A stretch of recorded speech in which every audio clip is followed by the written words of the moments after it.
My girlfriend and I got into a fight regarding the topic of rope and she is threatening to leave me. A couple of days ago, my girlfriend was reading some feminist articles. The article said, any man that has intimacy with a woman who has been drinking should be charged with rope. My girlfriend asked me what I thought of that and I said I don't think it's that simple and you can't just automatically say that any man who has intimacy with a woman who has been drinking is a rapist. That's absolutely ridiculous. There are too many variables to consider to make such a broad statement. As soon as the words came out of my mouth, her whole demeanor changed, and her response was dripping in condescension. Really, what other information would you need? It seems pretty clear to me. I told her that if she considered that to be clear, I'm a little worried about her sense of free thinking. For instance, the most obvious question, what if they're both intoxicated? How much does she need to have had before he becomes a rapist? What about if the situation was reversed and it was the man that had been drinking? Would that make her a rapist? What if she was the one to initiate the intimacy? These are all relevant questions to be answered. This is info I would expect to know before just saying a man is a rapist if he sleeps with an intoxicated woman. At that point my girlfriend became visibly angry. Her response was, if the woman has been drinking and she has even a buzz, the man is a rapist. If they're both drinking, the man is still a rapist. If she initiated the intimacy, the man is still a rapist. Then in the reverse situation the woman is the rapist? I asked. She laughed with a condescension that made my blood boil and she said,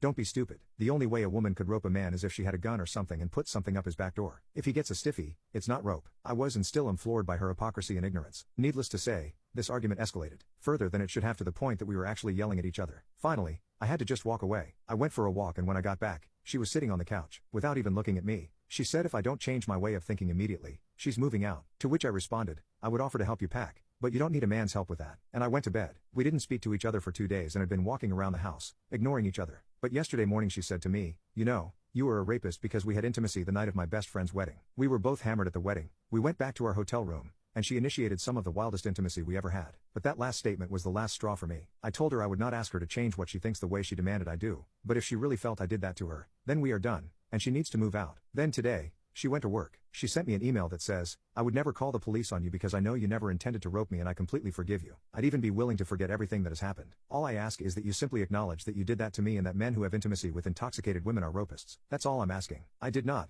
nor will I respond to that. Later on, I received another email from my girlfriend. In it she said, after talking to my mom and my sister, they both told me I should be ashamed of myself for even thinking that you had did that to me, and I've given it some thought, and I no longer think that. I'm sorry for saying that. I know you would never do that to me. I gave some thought to it and this time I did respond. I said, thank you for the apology, and your apology is accepted. Unfortunately, I still can't continue in the relationship. I'm relieved that you no longer feel that way, but it was because your mom and sister told you it was wrong. That doesn't take away from the fact you did believe it, and if they had not said what they said or even if they agreed with you, you would still feel that way, and that is something I cannot rectify in my heart. I feel as though you are a stranger to me and not a stranger I have any desire to get to know. Sometimes what you say cannot be fixed with I'm sorry. This is one of those times. I wish nothing but the best for you and I hope you find someone that will make you happy. I can't be that person. She has not responded.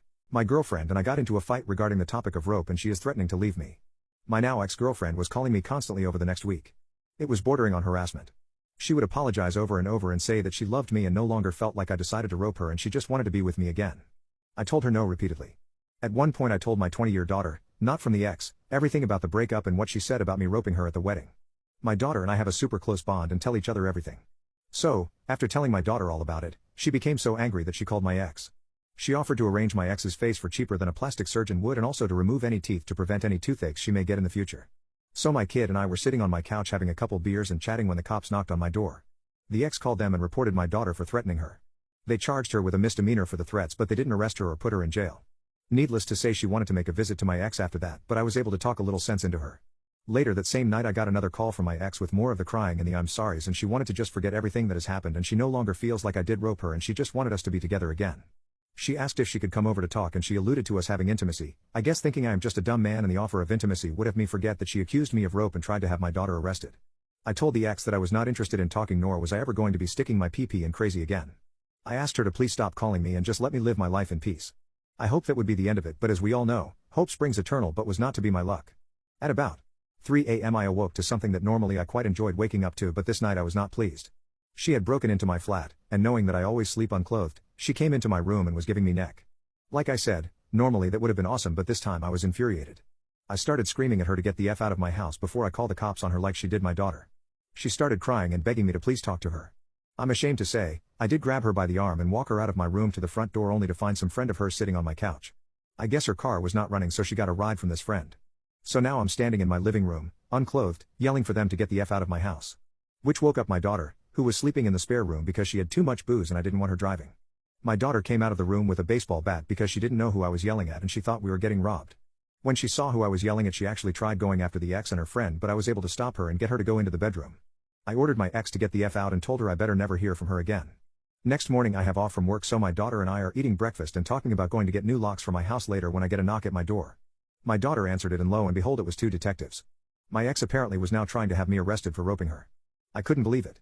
Well, I guess I could believe it, but it was still a shock nonetheless. They said that she had called and told them she wanted to report me, that I decided to rope her, and that it was regarding an incident in a hotel room after attending a wedding, and they were there to ask me some questions. Now believe me when I tell you that I'm not a man that just readily cries in front of people. Much less total strangers. But for some reason that I couldn't explain, I just started crying. I wasn't bawling like a little girl or anything, but there were for sure tears in my eyes, and I was unable to hold them back. Being about as embarrassed and ashamed as a man can be, I excused myself to the bathroom. I pulled myself together and washed my face. I gave myself a stern talking to about crying like a wuss in front of total strangers. And I started heading back out to the living room. I got as far as the hallway when I heard my daughter, half yelling, obviously crying herself, telling the detectives basically what a beach my ex is and that I didn't rope her, that we were just intoxicated and had intimacy, and it was my ex that initiated it in the first place. I walked back into the living room, tears and blubbering behind me, and told my kid that I would handle my business from here and to please excuse herself to the bedroom. Once she had left the room, the female detective asked me if that was really what had happened, and I told her it was. They thanked me for my time and they left. A few hours later my phone rings and it is the same female detective. She told me that they went to my ex's and asked her to go further into detail about what happened. They asked her were we both drinking, and she admitted that we were. They asked her if I used force to get my way, and surprisingly she told them no, that she was in fact the one who initiated the intimacy. The detective then asked her if she was the one that initiated it, then how exactly was it that she was feeling like I was the one to rope her. She said that she was intoxicated and a woman cannot give permission to intimacy while she is intoxicated, so if a man has intimacy with her then that is rope. The detective said she had to keep herself from laughing out loud. She then told my ex that she didn't know where she was getting her info from, but she explained that it is illegal for somebody to have intimacy with another person if that person is so intoxicated that they are unconscious. She said that what happened between her and I was nothing more than two people having intoxicated sex. The detective said since she was the one initiating, the only person who could be roped the other was my ex and not me. Then the detective said my ex got huffy and asked her how could she possibly have been the one committing rope since not only was I the man, but I had a stiffy. The detective told her that she wasn't sure where my ex was getting her information from, but that she was wrong in everything that she was saying and that she should be a little more careful about making police reports and spouting off what essentially equates to nonsense, because she could have done some serious damage to somebody else's life under the right circumstances. I cannot tell you how wonderful it was to hear all that stuff that this detective was telling me. I really wish I could have been there to see my ex's face when she was informed of all this, although I know that is just childish and petty on my part. Then the detective said something else that I was not expecting. She told me that my daughter had told her about the night before when I woke up to the ex giving me neck. She asked me if it was true and I said yes. The detective told me that if I wanted to, I could report that as ASA and she would be arrested.